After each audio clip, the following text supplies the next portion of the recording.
round.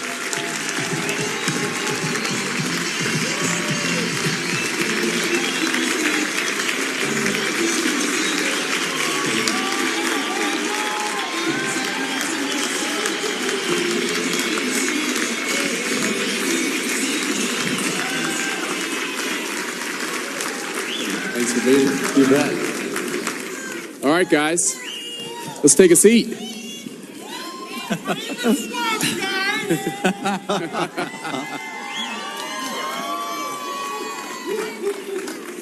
All right. CPAC is known for having important moments, and I think it's safe to say by a full room and just a couple of cameras that this is one of those moments. And I think the first thing that would be appropriate after 30 days of running a continual sprint is to thank these two guys for what they've been doing.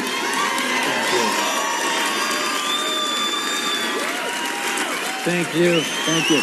Well, hey, on that front, I also think it's a perfect moment to thank all of you for helping us elect what will be one of the greatest presidents that ever served this country. All right. And it's because of your work that he made it happen. And Matt, great. I want to thank you for finally inviting me to CPAC. Yeah, there's no, what was the name of the uninvited. The uninvited. Yes. I know there are many alumni out here in the audience. I didn't like the uninvited. Here's what we decided to do at CPAC with the uninvited. We decided to say that everybody's a part of our conservative family. That's right. And that's what Donald Trump has done to so many of us around the country politically. And you guys have put together an amazing operation. You know, I know you all know this, but the last time a president came to CPAC in his first year, it was Ronald Reagan. Wow. St. Ronald in 1981.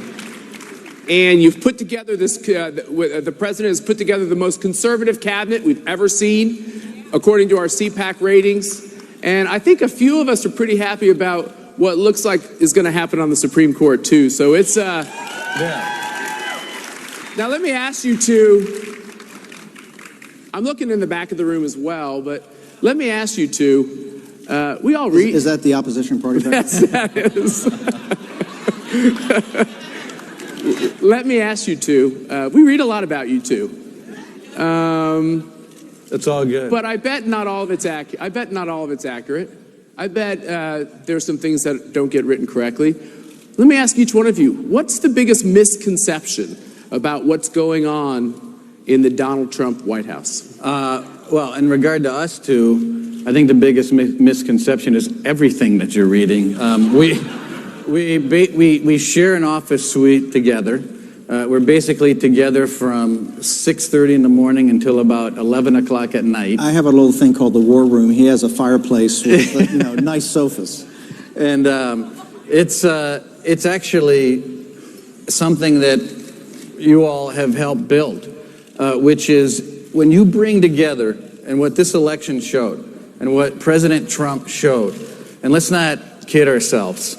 I mean, I can talk about data and ground game, and Steve can talk about big ideas, but the truth of the matter is, Donald Trump, President Trump, brought together the party and the conservative movement. And I've got to tell you, if the party and the conservative movement are together, similar to Steve and I, it can't be stopped.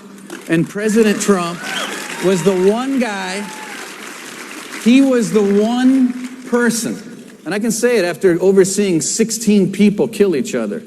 It was Donald Trump that was able to bring this party and this movement together. And Steve and I know that, and we live it every day. Our job is to get the agenda of President Trump through the door and on pen and paper. But we've known it since August 15th. And I think if you look at, the opposition party and how they portrayed the campaign, how they portrayed the transition, and now they're portraying the administration, it's always wrong. I mean, on the very first day that Kellyanne and I started, we reached out to Ryan, Sean Spicer, Katie. It's the same team that, every day was grinding away on the campaign, the same team that did the transition. And if you remember, the campaign was the most chaotic, by the media's description, most chaotic, most disorganized, most unprofessional, had no earthly idea what they were doing. And then you saw them all crying and weeping that night on the 8th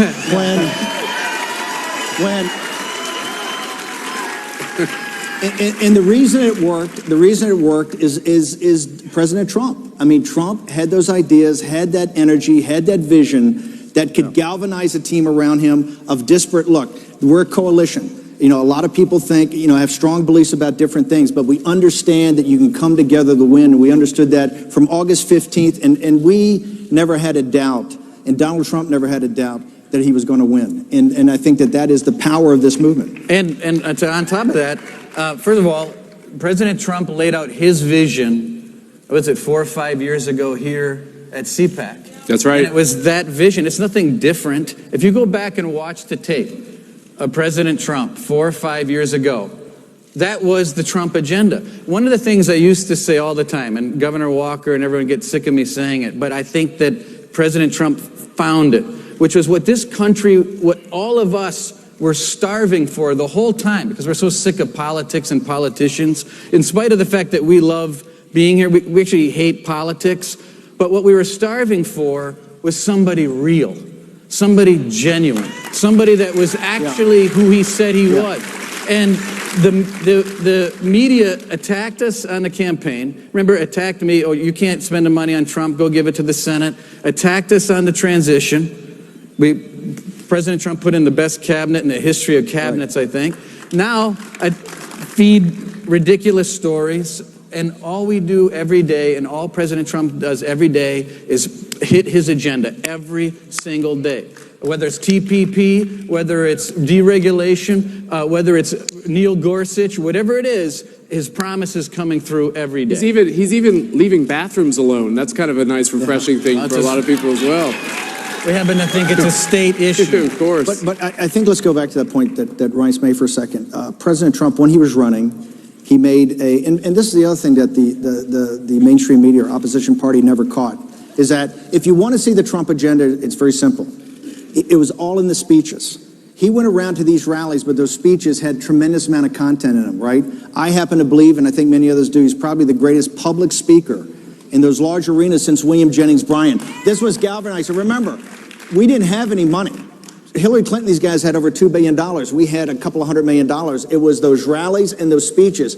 All he's doing right now is he's laid out an agenda with those speeches, with the promises he made, and our job every day is just to execute on that, is to simply get a path to how those get executed. And he's maniacally focused on that. And I think that's one of the powers of the transition, where many, many people try to come in and try to convince President Trump, hey, you won on this, but this is what you want to do. And he's like, no, I promise the American people this, and this is the plan we're going to execute on. And Ryan, and by the way, that's why you've seen the executive orders, what the Supreme Court, the way he's gone through the Supreme Court, and by the way, the other 102 judges that we're eventually going to pick. It's just a methodical, and that's what the mainstream media won't report. Just like they were dead wrong on the chaos of the campaign, and just like they were dead wrong in the chaos of the transition, they are absolutely dead wrong about what's going on today, because we have a team that's just grinding it through on what President Donald Trump promised the American people. And the mainstream media better understand something. All of those promises are going to be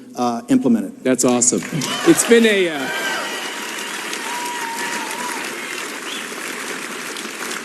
Steve, you're a really likable guy. You should do this more often. Not so bad. He's not so bad. Most of the time. Yeah, exactly. What are 30 days of action? And you guys have touched on some of that action. Each one of you, tell me the one or two things that have happened in the last 30 days that you think are the most critical. And what is the one thing that you just, like you said, Steve, maniacally focused, that has just got to happen early in the administration to really turn this country around? So start first with the first 30 days, then what's that focus after that? So there's a lot that's happened in the first 30 days. Whether, and you look at the world order and some of the things that are going on that I think will be dealt with soon. But the first thing I think is Neil Gorsuch, for a couple things. Number one, we're not talking about a change over a 4-year period. We're talking about a change of potentially 40 years of law, number one. But more important than that, More important to that, it established trust. It established that President Trump is a man of his word. We always knew that. But when he said, here's 20 names on a piece of paper back in July, remember? And he said, I'm going to pick my judge out of these 20 people that are on this piece of paper. And he did it. That's number one. Because Neil Gorsuch represents a conservative, represents the type of judge that has the vision of Donald Trump, and it fulfills the promise that he made to all of you and to all Americans across the country. Second thing, deregulation. What hasn't been talked about a lot is that President Trump signed an order that puts in place a constant deregulatory form within the federal government. And what it says is for every regulation presented for passage, that cabinet secretary has to identify two that person would eliminate. And that's a big deal. And then lastly, immigration. Immigration, protecting the sovereignty of the United States, putting a wall on the southern border, making sure that criminals are not part of our process. These are all things that 80% of Americans agree with, and these are all things that President Trump is doing within 30 days. Steve. Yeah, I think the same thing. I think if you look at the lines of work, I kind of break it out into three verticals or three buckets. The first is kind of national security and sovereignty, and that's your intelligence, the Defense Department, Homeland Security. The second line of work is what I refer to as economic nationalism, and that is Wilbur Ross at Commerce, Steve Mnuchin at Treasury, Lighthizer at Trade, Peter Navarro, Stephen Miller, these people that are rethinking how we're going to reconstruct our trade arrangements around the world. The third, broadly, line of work is what is deconstruction of the administrative state. And if you, so I think the three most important things, I think one of the most pivotal moments in modern American history was his immediate withdrawal from TPP. That got us out of a trade deal and let our sovereignty come back to ourselves. The people, the mainstream media don't get this, but we're already working in consultation with the Hill. People are starting to think through a whole raft of amazing and innovative bilateral relationships, bilateral trading relationships with people that will reposition America in the world as a fair trading nation and start to bring jobs, high value added manufacturing jobs back to the United States of America. On the national security part, it was certainly the first two EOs that you've started to see implemented here over the last couple of days under General Kelly, and that is the rule of law is going to exist when you talk about our sovereignty and you talk about immigration. General Kelly and Attorney General Sessions are adamant, that, and you're going to start to see, I think, with the defense budget we're going to talk about next week when we bring the budget out, and also with certain things about the plan on ISIS and what General Mattis and these guys think. I think you'll start to see the other part of that. But the third, this regulation, every business leader we've had in is saying not just taxes, but it is also the regulation. And I think if you look at these cabinet appointees, they were selected for a reason, and that is the deconstruction. The way the progressive left runs is if they can't get it passed, they're just going to put it in some sort of regulation in an agency. That's all going to be deconstructed, and I think that's why this regulatory thing is so important. We had Dr. Larry Arnn on the stage earlier today, and he brought up the fact that we're promulgating more laws and regulations than we ever have before, and most of that are from these independent agencies that are just on autopilot. You guys can stop that.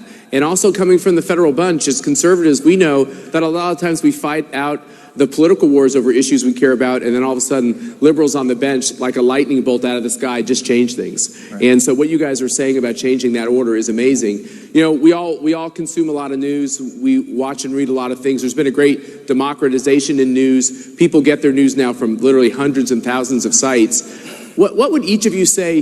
There's all these polls that are being put out again. Is Donald Trump doing a good job? Is Donald Trump doing a bad job? I know what you all think. We've been hearing it all day. What is it that they keep getting wrong? And do you think it ever gets fixed? What does the media keep getting wrong about this Trump phenomenon and what's happening out there in the country? And is there any hope that this changes? I think there's hope that it's going to change. I mean, we sit here every day and the president pumps out all this work and the executive orders and punching through the promises that he made to the American people. So we're hoping that the media would catch up eventually. But we're so conditioned to it. I'm personally so conditioned to hearing about why President Trump isn't going to win the election, why a controversy in the primary is going to take down President Trump. I lived through it as chairman of the party.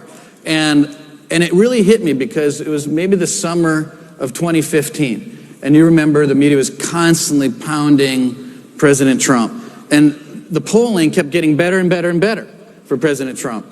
But it was when I went home and got out of this town, and I went back to Kenosha, and I talked to my neighbor, and I said, Bob, what do you think? And he goes, man, I really love that Trump. And I said, Sandy, what do you think? She says, we're for Trump. And it was, as you all lived through it too, because you all had different people you were for, but you kept running into your neighbors, and you kept running into people that you know, and what did they kept telling you? They kept telling you, Trump, Trump, Trump. And so, Trump. So, Tomorrow, okay? Just be patient. I knew, and so it was back then, my family and my sister, who's a doctor out in San Diego, and it just kept everyone around me, that nothing, it was impenetrable, because it goes back to what I said before, which is that the country was hungry for something far bigger than one story or one-off issue. It was something that people wanted in this country that was real and something that was going to change the direction that we were heading, and it was President Trump, but that was the answer. The reason Reince and I are good partners is that we can disagree. It's not only not going to get better, it's going to get worse every day in the media. And here's why. But by the way, the internal logic makes sense. They're corporatist, globalist media that are adamantly opposed to an economic nationalist agenda like Donald Trump has. President Trump really laid this out, as Reince said, many years ago at CPAC. It's really CPAC that really originally gave him the springboard. It's the first time at Breitbart we started seeing him and saw how people, his speeches resonated with people. And then he would go out to these smaller town halls later, and really he got traction with the same message he's bringing today. Here's why it's going to get worse, because he's going to continue to press his agenda. And as economic conditions get better, as more jobs get better, they're going to continue to fight. If you think they're going to give you your country back without a fight, you are sadly mistaken. Every day it is going to be a fight. And that is what I'm proudest about Donald Trump. All the opportunities he had to waver off this, all the people have come to him and said, oh, you got to moderate. Every day in the Oval Office, he tells Reince and I committed this to the American people. I promised this when I ran, and I'm going to deliver on this.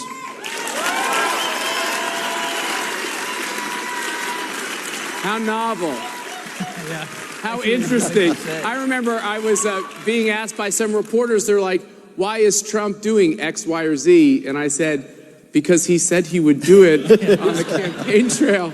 It's really not that complicated, is it? But no, there are, okay, I like that one. There are some parts of this, though, that are fitful. The American Conservative Union, which puts on CPAC, was created after Barry Goldwater lost in 1964 in an effort to take all different kinds of voices from the right in the conservative movement and bring them together. So there is this question. There are those folks that consider themselves, classical liberals or conservatives or Reagan conservatives. There are other folks that consider themselves libertarians. There are other folks that are part of this new Trump movement. And Trump brought a lot of new people. There's probably people in this crowd that wouldn't have been in this crowd before. So there's a lot of diversity here. We all know it when we're at the bar at the end of the day. Can this Trump movement be combined with what's been happening at CPAC and other conservative movements for 50 years? Can this be brought together? And this is going to save the country. Go ahead. Well, first of all, it has to, and we have to stick together as a team. I think that what you've got is an incredible opportunity. You've got an incredible opportunity to use this victory that President Trump and all of us and you and everyone that made this happen put together and work together and continue to communicate. It's very similar. Some of the core principles of President Trump are very similar to those of Ronald Reagan. When you look at peace through strength and building up the military, I mean, how many times have you heard President Trump said, I'm going to build up the military, I'm going to take care of the vets, I'm going to make sure that we don't have a Navy that's decimated and planes that are nowhere to be found. Peace through strength, deregulation. You think about the economy and the economic boom that was created. And some of it is going to take a little time. I mean, to get the jobs back, to get more money in people's pockets, those things are going to happen. And in the meantime, we have to stick together and make sure that we've got President Trump for 8 years, and he's somebody that we know that we're going to be very proud of as these things get done. But it's going to take all of us working together to make it happen. You know, I've said that there's a new political order that's being formed out of this, and it's still being formed. But if you look at the wide degree of opinions in this room, whether you're a populist, whether you're a limited government conservative, whether you're a libertarian, whether you're an economic nationalist, we have wide and sometimes divergent opinions. But I think the center core of what we believe, that we're a nation with an economy, not an economy just in some global marketplace with open borders, but we are a nation with a culture and a reason for being. And I think that's what unites us. And I think that is what's going to unite this movement going forward. President Trump tomorrow is coming, I think, really to express his appreciation. Absolutely. The vice president's coming tonight. The vice president's coming tonight. And the reason is he understands in CPAC there are many, many, many voices, but he's here to say appreciation and to drive this movement forward. This is really where he got his launch, you know, with his ideas in the conservative movement, 5 years ago. And he wanted to show his appreciation. We're at the top of the first inning of this, and it's going to take just as much fight, just as much focus, and just as much determination. And the one thing I'd like to leave you guys today with is that we want you to have our back. But more importantly,